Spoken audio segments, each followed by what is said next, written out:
السلام علیکم ورحمۃ اللہ وبرکاتہ۔ بھائی جو دور بیٹھے ہیں تھوڑا قریب آ جائیں تو تاکہ درس شروع کریں۔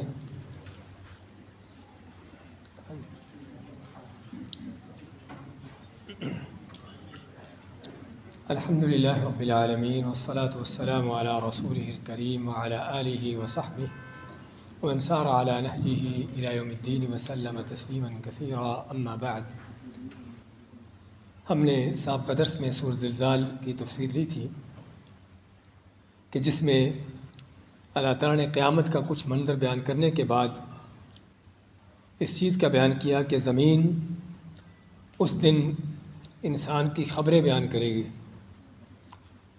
تو جس پر تنبیہ کی گئی تھی کہ انسان کو کس قدر ضرورت ہے ان گواہوں سے ہوشیار رہنے کی کہ جو اللہ تعالیٰ نے اس کے آس پاس چھوڑ رکھے ہیں، وہ فرشتے ہوں، زمین ہو، یہ آس پاس کا ماحول ہو، یہ سبھی گواہ ہیں قیامت کے دن انسان پر گواہی دینے والے، اور بلکہ اور تو اور انسان کے بلکہ اس کے جسم کے اعضاء بھی۔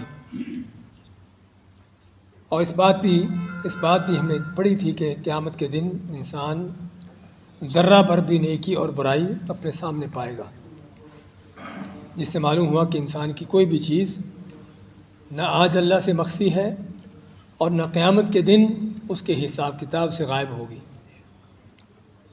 جس میں ایک طرف تو بشارت خوشخبری بھی ہے کہ معمولی نیکیاں بھی محفوظ ہے، ریکارڈ ہے، اور دوسری طرف بہت بڑی وارننگ بھی ہے کہ انسان کو کس قدر ضرورت ہے اپنے آپ کو کنٹرول کرنے کی، کہ ذرہ بھر برائی بھی اگر اللہ کے ہاں ریکارڈ میں ہے اور وہ بھی انسان کو دکھائی جائے گی بلکہ اس کا بھی حساب ہوگا، تو اس سے بڑے گناہ اس لحاظ سے انسان کو کس قدر ضرورت ہے محتاط ہونے کی۔ یہ تھی سورۃ زلزال۔ اس کے بعد آج سورۃ البینہ ہے۔ سورۃ البینہ کے حوالے سے یہ بعض علماء کا کہنا ہے کہ مدنی صورتوں میں سے ہے، کیونکہ اللہ تعالیٰ نے اس میں اہل کتاب کا ذکر کیا ہے، اور اہل کتاب مکہ میں نہیں تھے بلکہ مدینہ میں تھے، اور اسی طرح سیدنا ابی بن کعب رضی اللہ تعالیٰ عنہ جو قرآن کے عالم تھے، آپ صلی اللہ علیہ وسلم فرماتے ہیں ابی بن کعب کو بلا کر کہ اللہ نے مجھے حکم دیا ہے کہ میں تمہیں یہ سورت پڑھ کر سناؤں، اللہ نے مجھے حکم دیا ہے کہ میں تمہیں سورت یہ پڑھ کر سناؤں۔ اب ویسے تو رسول کریم صلی اللہ علیہ وسلم کے اوپر جو بھی صورت نازل ہوتی، جو بھی وحی نازل ہوتی، آپ کی ذمہ داری تھی آگے لوگوں کو سنانا، بتانا، صرف اس صحابی کو نہیں بلکہ سبھی کو بتانا۔ لیکن یہاں پر جو خاص واقعہ وہ یہ ہے کہ اللہ تعالیٰ نے خصوصاً ابی بن کعب کے حوالے سے حکم دیا کہ آپ ان کو یہ سورت پڑھ کر سنائیں۔ اس کے پیچھے وجہ کیا ہو سکتی ہے؟ وجہ اللہ عالم یہی ہے کہ جو اس صحابی کا قرآن سے تعلق تھا، قرآن کے حافظ تھے، اس کے عالم تھے، تو اللہ تعالیٰ نے ان کی تکریم کرتے ہوئے، ان کی عزت افزائی کرتے ہوئے خصوصی طور پر آپ صلی اللہ علیہ وسلم کو حکم دیا کہ آپ ابی بن کعب کو یہ سورت پڑھ کر سنائیں۔ اب یہ ابی بن کعب کے لیے کوئی شک نہیں کہ معمولی سا کوئی انعام نہیں، بہت بڑا انعام تھا کہ آپ ان کو یہ خاص طور پر سورت پڑھ کر سنائیں۔ لیکن یہاں پر ابی بن کعب نے خاص طور پر جس چیز کو دیکھا وہ کیا تھا کہ آپ سے پوچھتے ہیں اسمانی اللہ عز وجل، کہ اللہ تعالیٰ نے میرا نام لے کر آپ کو کہا ہے کہ آپ مجھے یہ سورت پڑھ کر سنائیں؟ تو آپ مانتے ہیں کہ ہاں، اللہ نے آپ کا نام لے کر کہا ہے، اللہ نے رب العالمین نے آپ کا نام لے کر کہا ہے کہ میں تمہیں یہ سورت پڑھ کر سناؤں۔ تو ابی بن کعب خوشی سے روتے ہیں، اور حقیقت میں یہ اللہ کا انعام ہے کہ جو اللہ اپنے بندوں کو دیتا ہے۔ اور کیا خیال ہے اگر آپ کو بھی مل رہا ہو،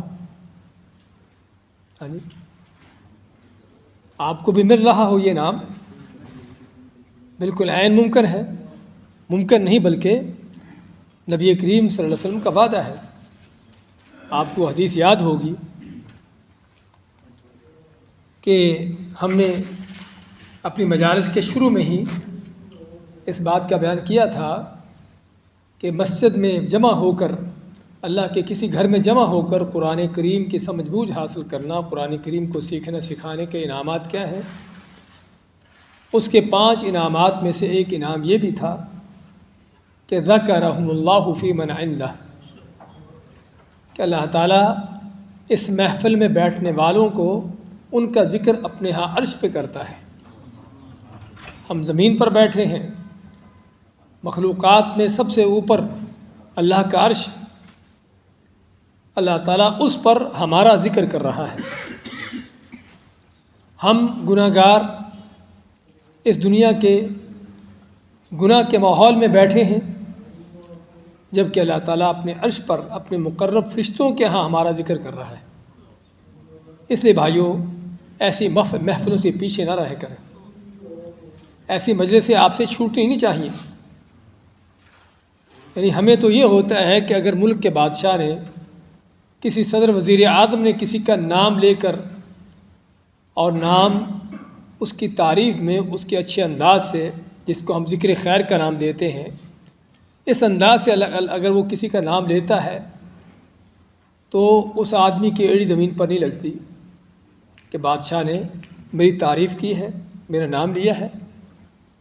جے کہ رب کائنات وہ کسی کا نام لے تو ذکرہم اللہ فی من عندہ، کہ اس وعدے کے اندر آپ بھی شامل ہیں کہ جو اس محفل میں، اس اللہ کے گھر میں اللہ کے قرآن کی سمجھ بوجھ حاصل کرنے کے لیے جمع ہے۔ تو اس لیے ہمیں ان محفلوں کی عظمت کا اندازہ ہو، ان مجلسوں کی قدر و قیمت ہمارے سامنے ہو، تاکہ واقعی ہم ان چیزوں کی اہمیت کو جانیں اور ان کی فضیلتوں کو پہچانیں۔ تو یہ ہے سورۃ البینہ، کہ جس کی خصوصی طور پر تلاوت کر کے، یعنی آپ صلی اللہ علیہ وسلم کو حکم دیا گیا کہ ابی بن کعب کو یہ سورت سنائی جائے۔ تو ہم آج اس سورت کا کچھ حصہ لیں گے۔ اس سے پہلے کہ سورت لیں، اس سورت کا موضوع کیا ہے اور اس سورت میں اللہ نے کیا کچھ بیان کیا ہے، یعنی بہتر ہوگا کہ ہم سورت کا ایک تھوڑا سا تعارف پیش کر دیں۔ تو سورۃ البینہ، کہ جس کا معنی ہے کہ کھلی دلیل، وہ کھلی دلیل کون سی ہے؟ آج ہم اس سورت میں پڑھیں گے کہ وہ کھلی دلیل رسول کریم صلی اللہ علیہ وسلم ہے۔ اللہ تعالیٰ نے آپ صلی اللہ علیہ وسلم کو بھیجا کہ تاکہ لوگ جس کفر شرک میں، گمراہی میں ہیں، اس سے نکل کر ہدایت کی طرف آئیں، اور آپ کے آئے بغیر یہ کام ہونے والا نہ تھا۔ آپ صلی اللہ علیہ وسلم کا فرمان ہے کہ اللہ تعالیٰ نے آپ کو بھیجنے سے پہلے، یعنی آپ کو رسول، آپ کی رسالت سے پہلے اہل زمین کو جھانکا اور دیکھا، اور سبھی پر اپنے غید و غضب کا اظہار کیا، کیونکہ سبھی کے سبھی لوگ شرک میں، کفر میں، گمراہی میں ڈوبے ہوئے تھے، سوائے اکا دکا چند اہل کتاب کے لوگ جو ہدایت پر تھے۔ باقی سبھی لوگ عرب و عجم سبھی گمراہی میں تھے۔ تو ان حالات میں اللہ تعالیٰ نے آپ صلی اللہ علیہ وسلم کو بھیجا لوگوں پر رحمت کرتے ہوئے۔ تو اس لیے اللہ فرماتا ہے کہ یعنی کہ اس میں آپ کو بھیجنے کا مقصد کیا ہے، اور آپ نے دنیا میں آ کر، لوگوں کے اندر آ کر کیا کردار ادا کیا۔ اور اس صورت میں ہم یہ بھی پڑھیں گے کہ رسول کریم صلی اللہ علیہ وسلم کی عظمت کے ساتھ ساتھ آپ کے لائے ہوئی کتاب قرآن کی عظمت کیا ہے، اور اس سے کس طرح سے ہدایت حاصل ہوتی ہے۔ اور یہ بھی ہم اس میں دیکھیں گے کہ بعض وہ بھی لوگ ہیں جو ہدایت کے رستے واضح ہو جانے کے بعد پھر بھی اس کے باوجود گمراہی پر مصر رہتے ہیں۔ تو اللہ تعالیٰ نے پھر سورت کے آخر میں بیان کیا 2 گروہوں کا۔ ایک وہ گروہ جو اپنے کفر و شرک پر مصر رہے، اس پر جاری رہے، وہ کون ہے، دنیا کے اندر بھی ان کا کیا مقام، ان کی کیا حیثیت ہے، کہ اللہ نے ان کو شر البریہ کہا کہ سب سے، دنیا کی کائنات کی سب سے بدترین مخلوق ہے، اور آخرت میں بھی ان کے لیے جہنم کا وعدہ کیا۔ اور اس کے مقابلے میں دوسرا وہ گروہ جو اہل ایمان کا، نیک عمل کرنے والوں کا، کہ جن کو اللہ نے سب سے بہترین مخلوق کہا، اور ہم اس آیت کی تفسیر میں بیان کریں گے کہ انسان کیسے جو ہے سب سے بہترین مخلوق ہے۔ اگر ایمان تقوی ہے، پرہیزگاری ہے، تو انسان کس طرح سب سے بہترین مخلوق بنتا ہے۔ تو یہ دو گروہوں کا ذکر کر کے اللہ نے اور ان کا بھی مقام بیان کیا، دنیا کے اندر بھی اور آخرت میں بھی جو اللہ نے ان کے لیے جنتیں تیار کی ہیں۔ تو یہ سورت کے اہم ترین موضوعات ہیں۔ تو آج ہم انشاءاللہ سورت کا پہلا حصہ لیتے ہیں۔ اعوذ باللہ من الشیطان الرجیم، بسم اللہ الرحمن الرحیم۔ لم يكن الذين كفروا من أهل الكتاب والمشركين منفكين حتى تأتيهم البينة رسول من الله يتلو صحفا مطهرة فيها كتب قيمة وما تفرق الذين أوتوا الكتاب إلا من بعد ما جاءتهم البينة وما أمروا إلا ليعبدوا الله مخلصين له الدين حنفاء ويقيموا الصلاة ويؤتوا الزكاة وذلك دين القيمة۔ لم یکن، لم کے معنی نہیں، یکن تھے، الذین وہ لوگ، کفروا جنہوں نے کفر کیا، من اہل الکتاب اہل کتاب میں سے، والمشرکین اور مشرکوں میں سے، نہیں تھے یہ لوگ، منفکین رک جانے والے، باز آنے والے، حتیٰ یہاں تک کہ تأتیہم البینہ ان کے پاس آ جائے، تأتیہم آ جائے ان کے پاس، البینہ کھلی دلیل، واضح دلیل آ جائے۔ وہ واضح دلیل کیا ہے؟ رسول من اللہ، وہ اللہ کی طرف سے رسول ہیں، یتلو صحفا مطہرہ، یتلو جو تلاوت کرتے ہیں، پڑھ کے سناتے ہیں، صحفاً صحیفے، مطہرہ پاکیزہ، فیہا ان صحیفوں میں ہے، اس میں لکھا ہوا ہے، کتبن اس میں لکھا ہوا ہے، یعنی اس میں لکھی ہوئی باتیں جو ہیں، قیمہ بڑی ہی مضبوط اور مستحکم ہے۔ وما تفرق الذین اور نہیں تفرقہ کیا، تفرقہ بازی کی ان لوگوں نے، اوت الکتاب جنہیں کتاب دی گئی تھی، الا مگر من بعد ما جاءتهم البینہ اس کے بعد کہ جب ان کے پاس آ گئی البینہ کھلی دلیل۔ وما امروا اور نہیں انہیں حکم دیا گیا، الا مگر لیعبدوا اللہ کہ وہ عبادت کرے اللہ کی، مخلصین لہ الدین خالص کرتے ہوئے اسی کے لیے دین کو، حنفاء یکسو ہو کر، ویقیموا الصلاۃ اور نماز قائم کریں، ویؤتوا الزکاۃ اور زکوٰۃ ادا کریں، وذالک دین القیمہ اور یہی ہے جو صحیح سچا مضبوط دین ہے۔ سورۃ البینہ کی آیت نمبر 1 سے 5 تک ہم نے تلاوت اور ترجمہ پیش کیا ہے۔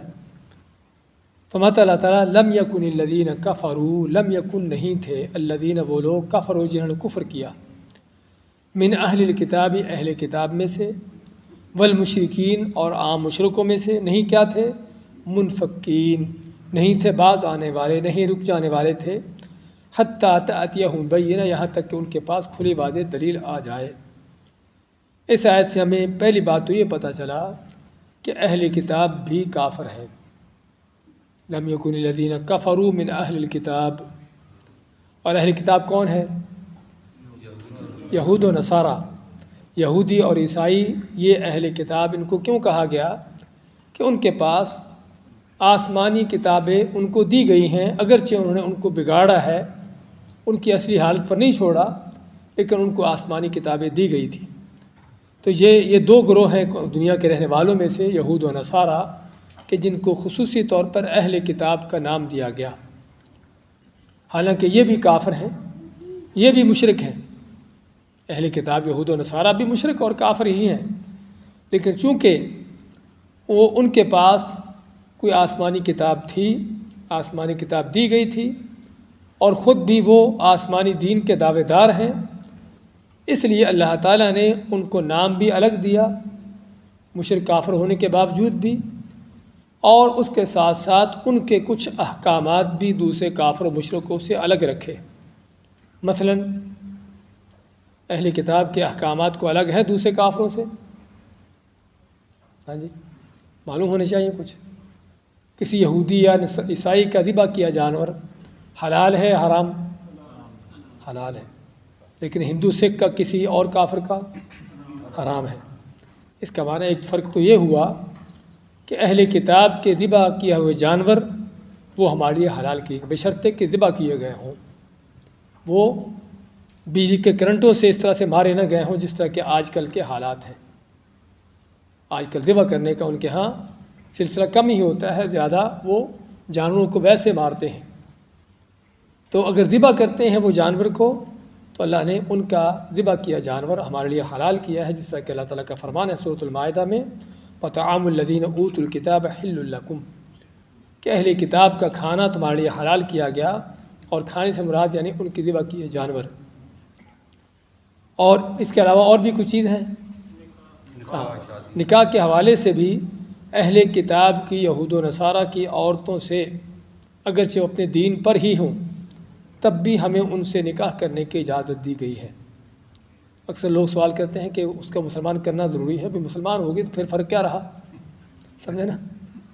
اصل تو یہی ہے کہ وہ اپنے دین پر باقی ہو، پھر اس سے نکاح کرنے کی اللہ نے ہم کو پھر بھی اجازت دی ہے، اگرچہ اس کو بہتر نہیں سمجھا. اصل تو یہی ہے کہ مسلمان کا نکاح کسی مسلمان عورت سے ہو، اور نہ کہ صرف مسلمان بلکہ دیندار ہو، بااخلاق ہو. تو لیکن اللہ تعالیٰ نے اپنی حکمت سے اہل کتاب کی عورتوں سے مسلمان مردوں کو نکاح کرنے کی اجازت دی ہے بشرطے کہ وہ بدکار فاسق و فاجر نہ ہو. سمجھے نا؟ اگر فاسق و فاجر قسم کی ہیں، بدکار زانی ہے تو پھر نہیں. لیکن اس کے برعکس یہود و نصارہ کے مردوں کو مسلمان عورتوں سے بھی نکاح کرنے کی اجازت ہے؟ نہیں، وہ نہیں ہے.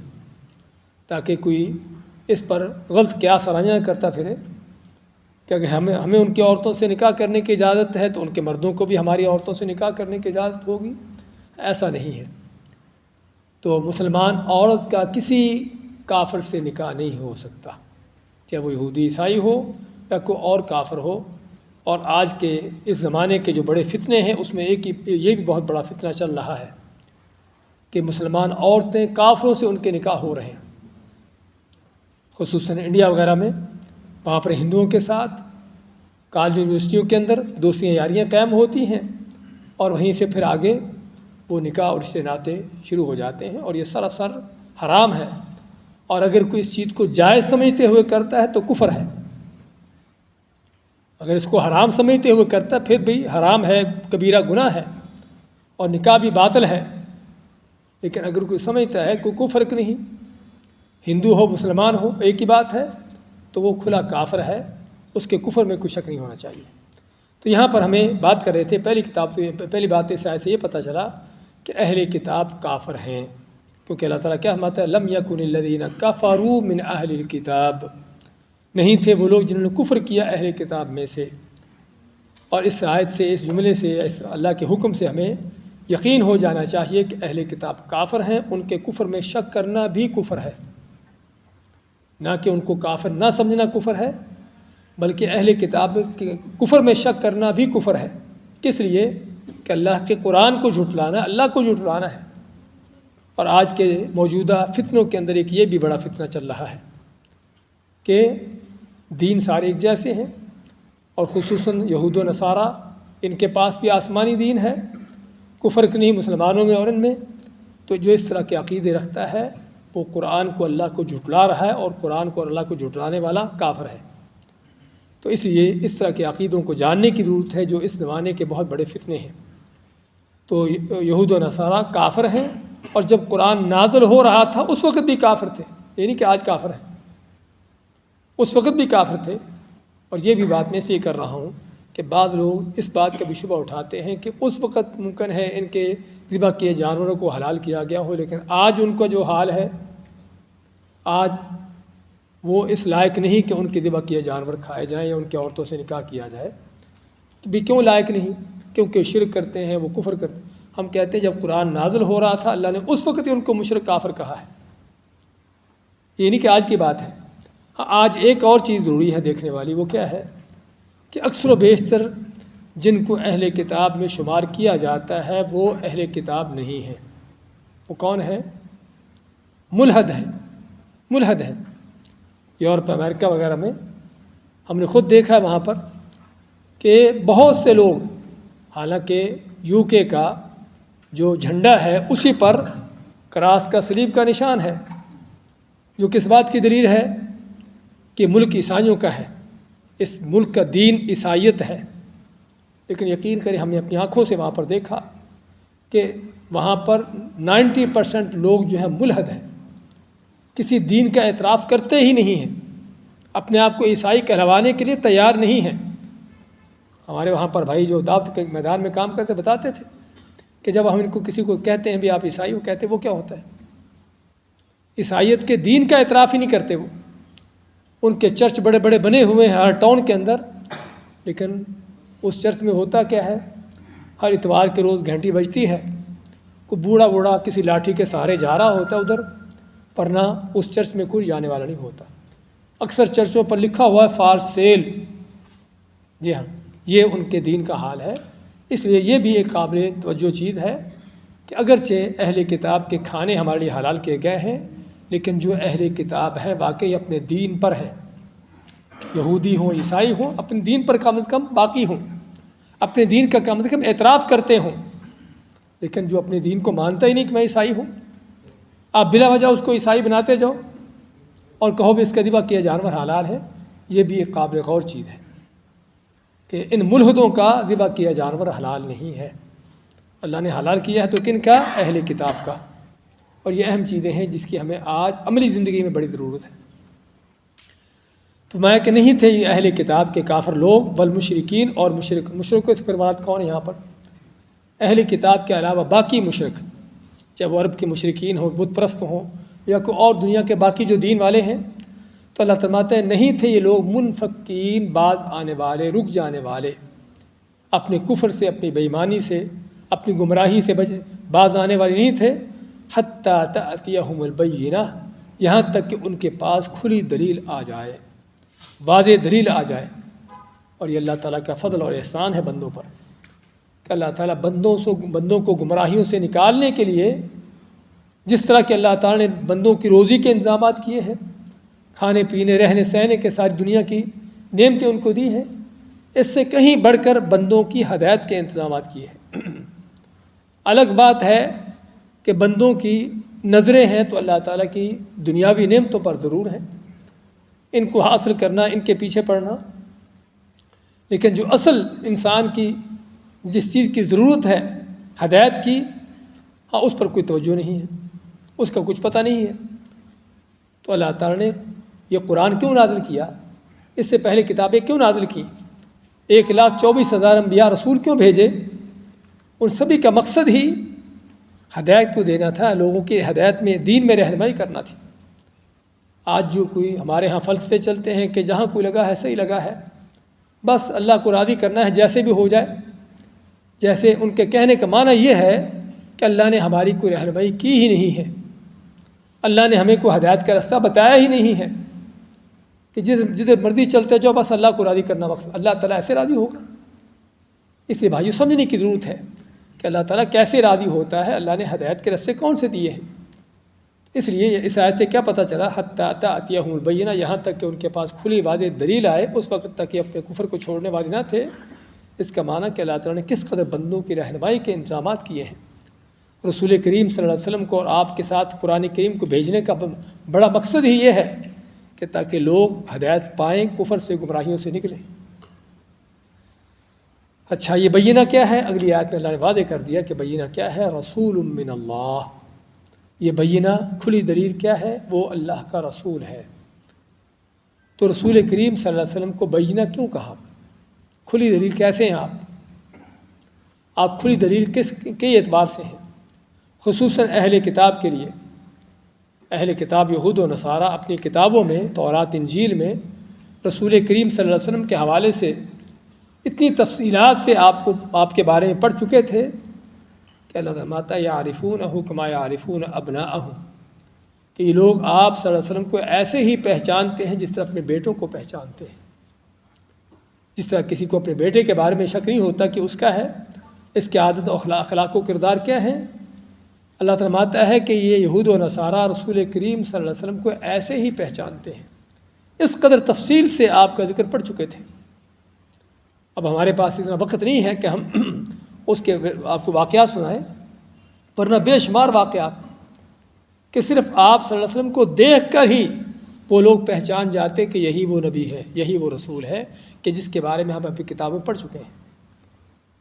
تو اس لیے آپ کو اللہ تعالیٰ نے بینہ کہا کہ وہ کھلی دلیل ہے، ان کے لیے ہر چیز واضح ہے کہ آپ صلی اللہ علیہ وسلم کون ہیں۔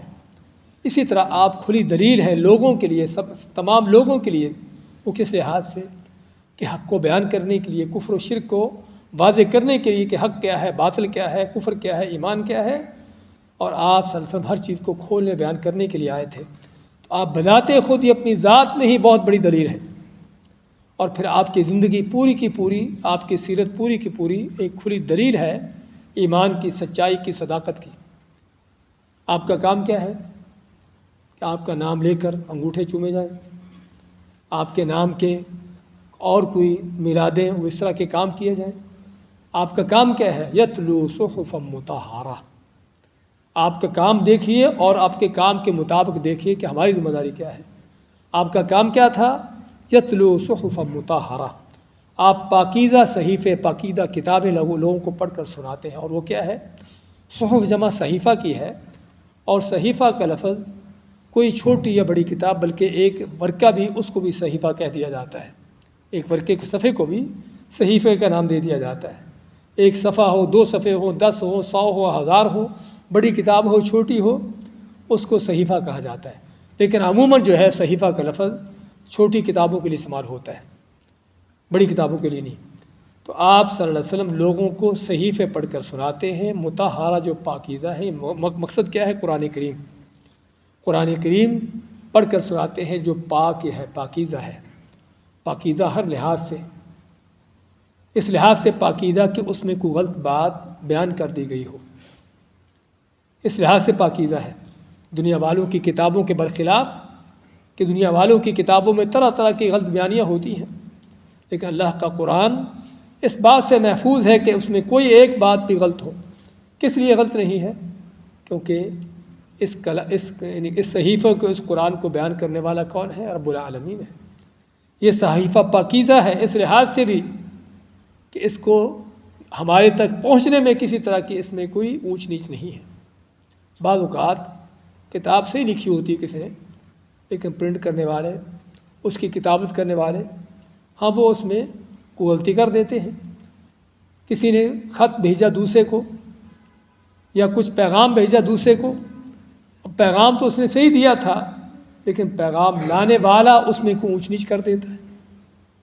اکثر یہ چیزیں ہو جاتی ہیں، لیکن قرآن اللہ کا یہ کلام اس لحاظ سے بھی پاکیزہ ہے کہ ہمارے تک پہنچنے میں بھی اس میں کس طرح کی اونچ نیچ کو غلطی نہیں ہے، اس لحاظ سے پاکیزہ ہے، اور اپنے احکام میں ہر چیز میں پاکیزہ ہے، اور اس لیے اس کتاب ہے بھی پاکیزہ، اور اس کے ساتھ پاکیزگی کا معاملہ کرنا چاہیے۔ فیہا کتب قیمہ، اس پاکیزہ کتاب میں کیا لکھا ہے؟ فیہا، اس میں ہے کتب۔ کتب کا لفظ جو ہے، دیکھیے ویسے تو کتب کا لفظ آپ کہیں گے کتابیں ہیں، کتاب کی جمع ہے، لیکن عربی میں کتاب، کاف تا الف با، کتاب کا لفظ جو ہے، کتب کا لفظ جو ہے کسی بھی لکھے ہوئے پر استعمال ہوتا ہے۔ وہ لکھے ہوئے 2 لفظ ہوں، ایک لائن ہو، ایک صفحہ ہو، یا پوری کوئی کتاب ہو، اس کو کتاب کہا جاتا ہے۔ اور آپ صلی اللہ علیہ وسلم کے زمانے میں مکہ فتح سے پہلے ایک صحابی نے مکہ والوں کو خط لکھ دیا آپ صلی اللہ علیہ وسلم کے بارے میں کہ آپ کس طرح تیاریاں کر رہے ہیں۔ خط لکھ کر ایک عورت کو دے دیا کہ جب مکہ والوں کو پہنچا دے۔ تو آپ نے حضرت علی کو بھیجا، اور پھر ان کے ساتھ ایک دوسرے صحابی کو بھیجا کہ جاؤ فلاں فلاں جگہ پر یہ عورت پہنچی ہوئی ہے، اس کے پاس یہ خط ہے، لے کے آؤ۔ تو صحابہ نے اس سے جا کے پوچھا کہ تیرے پاس کوئی خط ہے؟ اس نے کہا میرے پاس تو کچھ نہیں ہے۔ تو انہوں نے کیا کہا کہ یا تو اس کتاب کو نکالو یا پھر ہم تجھے وہ کریں گے جو تم نہیں چاہتی۔ کہنے کا مقصد، تو وہاں پر انہیں کتاب کا نام دیا، کس کو؟ ایک خط کو۔ تو میں بتانا ہی چاہتا تھا کتاب کا لفظ عربی میں کسی بھی لکھی ہوئی چیز پر استعمال ہوتا ہے، کہ چاہے وہ 2 لفظ بھی کیوں نہ ہوں، اس کو کتاب کہتے ہیں۔ تو اس کا معنی پھر کیا ہوا؟ فیہا کتب قیمہ، اس میں لکھی باتیں جو ہیں وہ لکھی باتیں بڑی ہی قیمہ ہیں۔ قیمہ کے معنی ہاں جی مضبوط۔ ہاں، قیمہ کا لفظ جو ہے، قیم کا معنی ہوتا ہے کس چیز کا قائم ہونا، مضبوط ہونا، اس کا راسخ ہونا۔ تو اس میں جو باتیں لکھی ہیں بڑی مستحکم مضبوط باتیں ہیں۔ قرآن کریم کی باتیں، قرآن کے احکامات بڑے ہی مضبوط احکامات ہیں۔ مضبوط ہونے کا معنی کہ اس کے اندر کوئی رد و بدل نہیں ہے۔ لا تبدیل لکلمات اللہ، اللہ کے کلمات میں کوئی تبدیلی نہیں۔ آج تک 1450 سال کے اندر کوئی تبدیلی ہو سکی بھی نہیں، اور نہ قیامت تک ہو سکے گی۔ یہ ہے کہ اللہ تعالیٰ کے اس قرآن کے ساتھ وعدہ کہ اس کے اندر کوئی تبدیلی نہ کوئی کر سکا ہے اور نہ کوئی کرے گا۔ ایک تو اس لحاظ سے قیمہ مضبوط ہے کہ اس کے اندر کوئی تبدیلی نہیں ہوتی۔ دوسرا قیمہ مضبوط اس لحاظ سے بھی کہ یہ جس چیز کی تعلیم دیتے ہیں وہ بھی انسان کو نہ کہ خود قیمہ ہے بلکہ انسان کو بھی مضبوط کر دیتے ہیں۔ جس کا قرآن کے ساتھ زیادہ تعلق ہوگا اسی قدر اس کے دین میں ایمان میں مضبوطی ہوگی، اسی قدر دنیا آخرت میں وہ مضبوط ہوگا۔ اور ابھی آپ ابی بن کعب کا واقعہ سن رہے تھے کہ نبی کریم صلی اللہ علیہ وسلم نے اللہ تعالیٰ نے آپ کو کیوں حکم دیا کہ خصوصاً ان کو یہ صورت پڑھ کر سنائیں؟ اسی وجہ سے قرآن کے ساتھ ان کا تعلق تھا۔ تو اس میں لکھی باتیں بڑی ہی مضبوط باتیں، مستحکم باتیں ہیں، جس میں کوئی رد و بدل نہیں اور جس کو کوئی ہیر پھیر کر سکنے والا نہیں۔ وما تفرق الذین اوتوا الکتاب، اور نہیں تفرقہ بازی کی۔ تفرقہ کس سے ہے؟ فرقے سے، فرقہ جماعت ہے۔ اور فرقے کو فرقے کیوں کہا گیا؟ کیونکہ وہ ایک چیز سے الگ ہوتا ہے۔ عربی کے اندر فا را قاف کا یہ لفظ جو ہے کسی ایک چیز کا دوسرے سے الگ ہونے کے لیے آتا ہے۔ تو ما تفرقہ، نہیں تفرقہ کیا، نہیں الگ الگ ہوئے، نہیں بٹے۔ کون لوگ؟ الذین اوتوا الکتاب، وہ لوگ جن کو کتاب دی گئی تھی، اہل کتاب نہیں بٹے، نہیں انہوں نے فرقہ کیا۔ الا من بعد ما جاءتهم البینہ، مگر اس کے بعد کہ جب ان کے پاس کھلی واضح دلیل آ گئی۔ اس سے کیا معنی سمجھتے ہیں آپ؟ کہ رسول کریم صلی اللہ علیہ وسلم کے آنے کے بعد جو ہے ان کے اندر تفرقہ پیدا ہوا۔ آیت کا لفظ ہم کو معنی دیتا ہے کہ اس سے پہلے یہ لوگ اکٹھے تھے، نہیں اس سے پہلے بھی اکٹھے نہیں تھے، لیکن یہاں پر تفرقہ جو پیدا ہوا وہ ایک اور تفرقہ ہے جس کا اللہ تعالیٰ بیان کرنا چاہتا ہے۔ ورنہ تو آپ کے آنے سے پہلے بھی یہ لوگ عیسائی کتنے، یہودیوں کے کتنے فرقے تھے؟ 71۔ یہودیوں کے 71 فرقے تھے اور عیسائیوں کے 72 تھے۔ اس کا مطلب کہ پہلے بھی بٹے ہوئے تھے اور پہلے بھی ایک نہیں تھے، لیکن یہاں پر جو ان کا تفرقہ ہے وہ اور چیز کا ہے۔ وہ کیا تھا کہ رسول کریم صلی اللہ علیہ وسلم کے بعثت سے پہلے، آپ کے آنے سے پہلے، یہود و نصارہ سبھی آپ کے انتظار میں تھے، اپنی کتابوں میں آپ کے بارے میں پڑھ چکے تھے کہ وہ آخری نبی آئے گا۔ اور بلکہ آپ یہ بھی سنتے جانتے ہو کہ مدینہ میں بھی کچھ یہودی آباد تھے، حالانکہ یہودیوں کا علاقہ مدینہ نہیں ہے، وہ شام کے علاقے میں تھے۔ تو مدینہ میں پھر کیسے آ گئے؟ ہاں، کہا جاتا ہے کہ مدینہ میں آنے کا ان کا مقصد بھی رسول کریم صلی اللہ علیہ وسلم کی وجہ سے تھا کہ وہ اپنی کتابوں میں پڑھ چکے تھے کہ وہ آخری نبی جو ہے ایسی اس سرزمین میں آئے گا جو مدینہ کی سرزمین ہے۔ تو آپ ہی کے انتظار میں آ کے یہاں بیٹھے ہوئے تھے مدینہ میں۔ اور قرآن یہ بھی بتاتا ہے ہم کو کہ کبھی ان یہودیوں کے عربوں کے ساتھ کوئی لڑائی جنگ ہوتی اور مار کھاتے یہودی، تو عربوں کو کیا کہتے کہ کوئی بات نہیں، آج ہم نے مار کھا لی ہے، شکست کھا لی ہے، کوئی بات نہیں، ابھی وہ عنقریب رسول آنے والا ہے کہ جس کے ساتھ مل کر ہم تمہارے خلاف جنگ کریں گے۔ اس کا معنی کیا ہے کہ ان لوگوں کو کس قدر آپ کا انتظار تھا۔ لیکن آپ یہ بھی دیکھتے ہو کہ آپ صلی اللہ علیہ وسلم کے آ جانے کے بعد ان کا کردار کیا تھا، ان کا معاملہ کیا تھا، کہ سب سے بدترین دشمن آپ کے یہی تھے۔ اب عجیب بات کہ ایک شخص کسی کے انتظار میں ہو اور جس کے انتظار میں وہ نسل در نسل چلتے آ رہے ہوں اور سال ہر سال کے انتظار میں ہو، جب وہ شخص آئے تو اس کا دشمن بن جائے۔ اس کے پیچھے ایک وجہ ہے۔ وجہ کیا ہے؟ ہاں، وجہ یہ ہے کہ نبی کریم صلی اللہ علیہ وسلم جو تعلیمات لے کر آئے تھے وہ یہودیوں عیسائیوں کے مزاج کے خلاف تھے۔ مزاج کیا تھا؟ پیڑ پرستی کا دین، بدعات، خرافات، من گھڑت اپنی طرف سے گھڑے ہوئے فلسفے، اور آپ صلی اللہ علیہ وسلم کا دین اللہ کا دین تھا، قرآن کی وحی تھی۔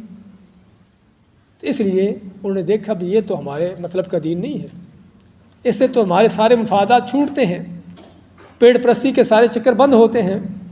تو آپ کی مخالفت کی وجہ یہ تھی، ورنہ کسی کو شک نہیں تھا کہ وہی رسول ہے۔ حتیٰ کہ آپ کے بدترین دشمن بھی ایمان نہیں لاتے تھے۔ اس طرح کے ایک نہیں بلکہ کئی احادیث آتی ہیں کہ یہودی آتے آپ کے پاس اور آپ سے کچھ سوالات کرتے، پوچھتے، آپ ان کو جو پوچھا ہو بتا دیتے، اور یہودی آگے سے کیا کہتا کہ آپ واقعی اللہ کے رسول ہو لیکن ہمارے نہیں ہو۔ بے ایمانی کا ان کا یہ حال، کہتے کہ ہمارے نہیں ہو۔ تو اصل ان کی وجہ یہ تھی، ایک وجہ صرف خالی ان کی پیٹ پرستی کے، ان کا جو خود ساختہ دین تھا وہ دین آپ صلی اللہ علیہ وسلم کی لائی ہوئی تعلیمات کے خلاف تھا، اس لیے ان کو آپ کے ساتھ دینا ممکن نہیں تھا۔ اور دوسری کیا؟ تعصب اور ہٹ درمی، کہ چونکہ یہود و نصارہ کس سے ہیں؟ بنی اسرائیل سے، اور رسول کریم صلی اللہ علیہ وسلم عربوں سے تھے۔ اب یہ بھی تعصب تھا کہ رسالت تو بنی اسرائیل سے چلی آ رہی ہے نا، کب سے لے کر؟ ہاں، یعقوب علیہ السلام سے لے کر، یعقوب علیہ السلام سے لے کر رسول جتنے بھی تھے سینکڑوں کی تعداد میں، عیسیٰ علیہ السلام تک تمام انبیاء رسول بنی اسرائیل سے ہیں۔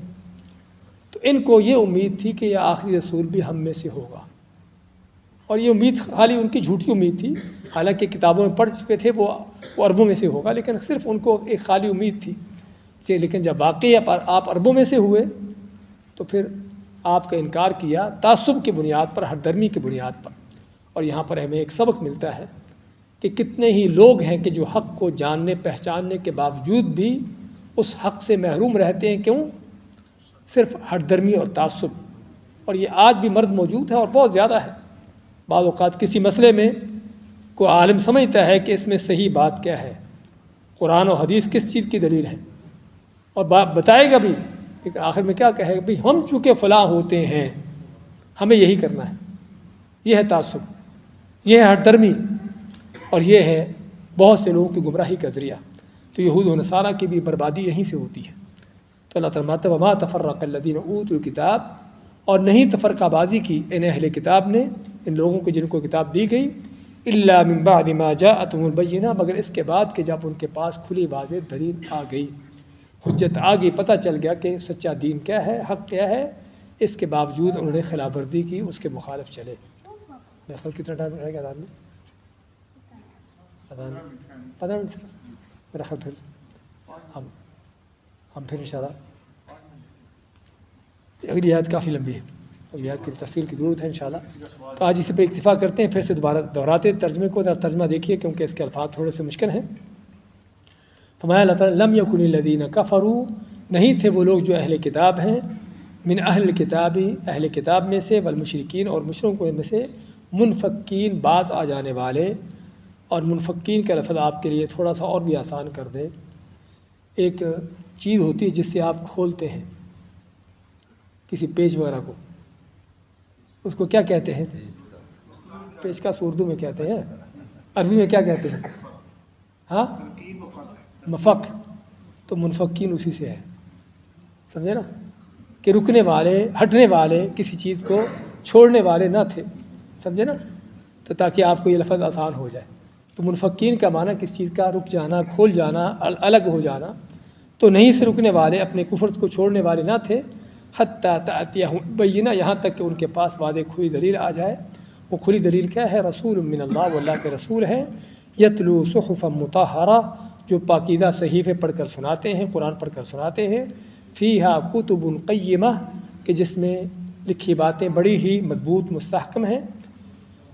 وما تفرق الذین اوتوا الکتاب، اور نہیں تفرقہ بازی کی ان لوگوں نے جن کو کتاب دی گئی تھی، الا مگر من بعد ما جاءتهم البینہ، کہ جب ان کے پاس کھلی واضح دلیل آ گئی، یعنی رسول کریم صلی اللہ علیہ وسلم آ گئے، اس کے بعد وہ جدا جدا ہوئے اور الگ ہوئے۔ بارک اللہ فیکم، جزاکم اللہ خیر۔